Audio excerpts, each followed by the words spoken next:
Hey, what's up? How you doing? I'm good. How are you? Good. Thanks for taking the time to come on. Yes, sir. Thank you for having me on. Yep. Welcome to episode 216 of the Ballistic. I'm here with 2027 NFL Draft prospect Josiah Torno, and I'm excited to have him on to share his thoughts about how his journey to this day and March Post. Welcome.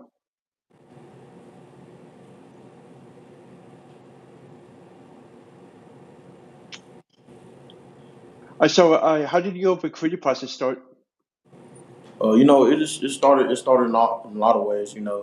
Just with like me being like uh, a top DB in my class, and with my recruitment process, it really started out slow. But one of those things I just really had to trust the process on what everything when everything was going on. Really, I really didn't get to start how a lot of guys wanted it to go, but I just stuck in there and trusted the process and kept my head down and kept Mhm. working, and then it eventually broke. It broke for me, with my first offer being Texas State, then Arizona State, and then New Mexico. Then I had a couple Ivy Leagues in there: Dartmouth, Princeton, Yale, and so yeah, it went pretty well though.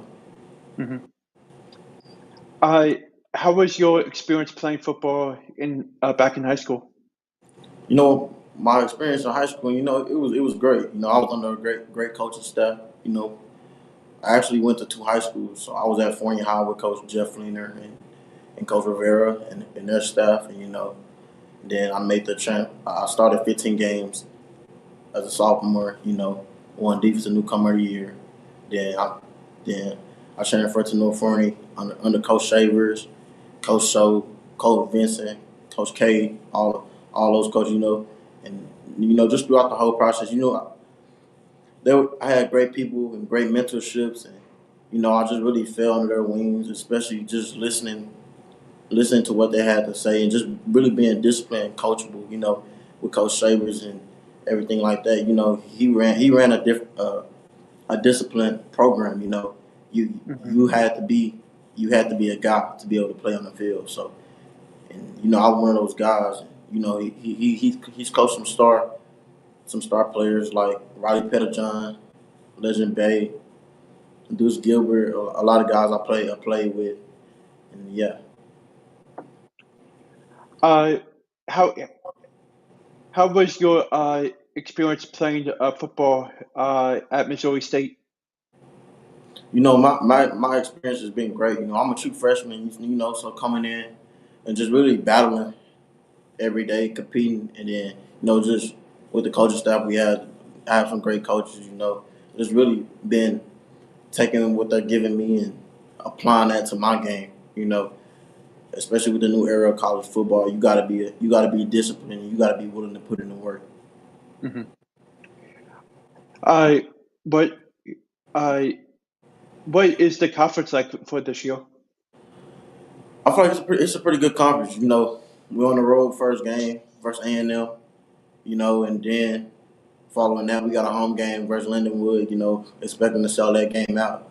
So, with the conference play, you can't just get too ahead of the schedule. You got to take it one game at a time and really focus on your preparation each and every week, going in and out, Hmm. like with the different schemes and everything. With me learning the playbook and everything it has went well for me. Nothing's been too complicated. I've just really narrow everything down and Hmm. just really been able to fit in. Any teammates from high school back in high school play any D1 football? Oh yeah, I had a couple. My quarterback at North Forney Legend Bay went to Ohio State. I played alongside Deuce Gilbert. 227 Bryson Fleming. He's committed to New Mexico. Andy Undersuko. He went to Lamar.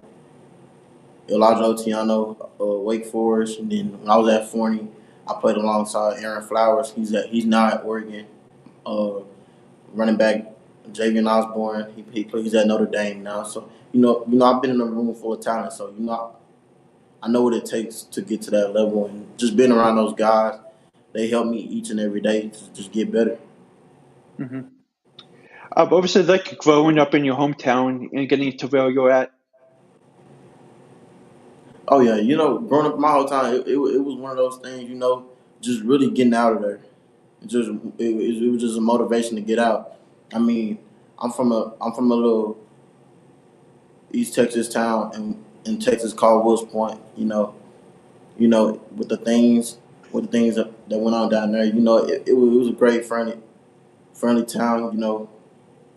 Everybody was cool. I was kind of like the neighborhood kid that everybody knew. I was just focused on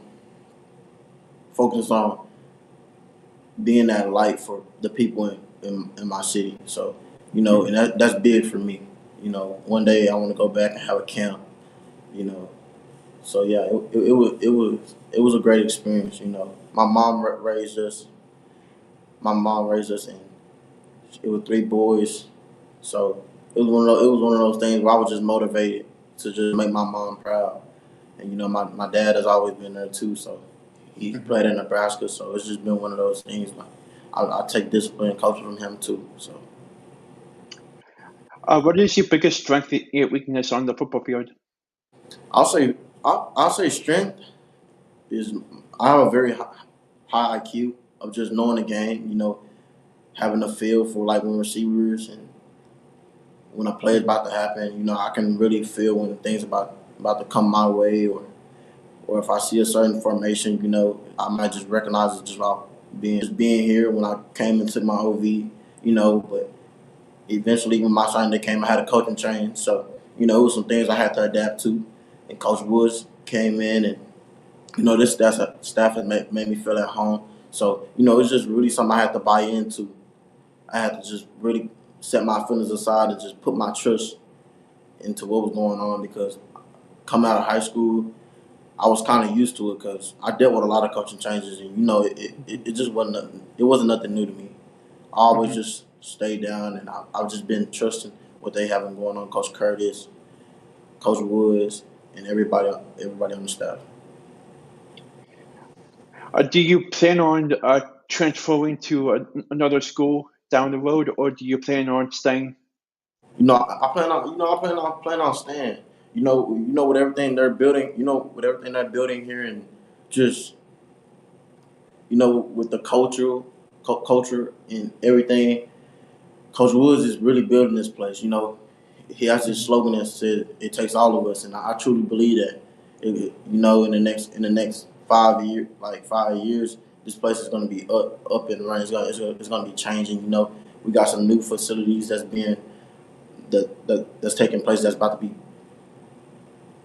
about to be broken ground, and then the state governor, they just accepted the projects to be done. So with the new indoor, new locker room, new training facilities, and everything of that nature. So no, I'm not too big on just leaving, because I show my loyalty to this school, and Hmm. I plan on sticking with them. Um, what current or former NFL player do you compare your game to? Oh yeah, most definitely. I'm not really a big player, but you know I really model my game after Tyrann Matthews. He wasn't the biggest player on the field, but when when his presence was there, it was felt. So, and I feel like I'm one of those players that I'm not that big, or I might not be the fastest, but my football IQ takes me a long way. With me just being smart will just Hmm. put me in a position above a lot of players, and nowadays, you know, with that, it's just one of those things. You have a very high IQ. You just know the game and have a feel for it, instead of just reacting off movement, or just second guessing yourself, or Hmm. just panicking. What was how's that practice going for you? Practice is going well. Just getting settled in. I've been here since January, so I really I really caught up to speed with everything. You know, had shoulder surgery coming out of high school, so just really going through the recovery process and me just getting back out on the field has really just been one of those things where I had to adapt to. You know, just Hmm. taking my mind from the high school world to the college world. You know, it's just really been one of those things where you have to learn how to adapt to change because sometimes change can be good and sometimes it can be bad. But this one was for the good, and I just the speed of the game. I really got the chance to get in there, settle in, get some live reps versus some of the best guys like Jamarian Robinson, a lot of those guys, a lot of top guys, and yeah. How's the school part going for you? School is going well. I maintained a 4.6 GPA in high school, so I had a very good GPA this past spring, my first college semester. So, the grade aspect has just really been a big thing for me because that's where it all starts. Like I said in the beginning, I had offers from every Ivy League you can think of in the country. So, with that being a big deal for me, school and football. If you're going to be an athlete, you got to be a student too. So Hmm. I like your mindset. yes, sir. Yeah. Um, got anything planned for getting ready to season for the season besides camp? Oh yeah. Just besides camp, I've been going training with like one of the best in the business. Draft Prep Academy has really, and Coach Leak and his staff has really just helped me see football in a different way. That he's been helping me with my technique. Just with my football IQ, allowing me to see coverages and everything differently. Just really Hmm. getting the main point across. It's just big. It's bigger than the catching picks and the big hits. It starts with the small things when you're in a training session and you're taking the small points, like whether you're taking a peer step in man or you're taking a slam step or screw step in zone. To break on the route. And really getting hands on receiving when you're in man and understanding not to open the gate, you got to stay square. So yeah, it's just been one of those things where I just been enjoying the process. Just taking every little thing day by day, and yeah, Hmm. just trusting the process really. All right, who in your family do you look up to and why? Say it again. Yeah, who in your family do you look up to and why? Oh yeah, I look up to my mom and my dad. My mom raised three boys, three boys. It was a single parent household. I look up to her because she's strong. She's strong. She's a strong woman. She faced a lot of adversity. And with me, I feel like I'm a strong person. I faced a lot. I had shoulder surgery. And then just really getting back out there and just going to work every day. Like my mom taught me a lot. Like you gotta have that independency to like no one's gonna be looking over you. It's gonna be all on you. So when that comes down to me, I like to be accountable for my actions and my words. When I say I'm gonna do something, I'm gonna do it. So and with football and just life, it teaches you a lot, like all together. I feel like so. Hmm. I I appreciate you again for coming on, and I wish you nothing but the best of luck this upcoming season. And I'll definitely stay in touch with you. Yes, sir. Thank you. Thank you. Have a good day. You do the same. Thank you.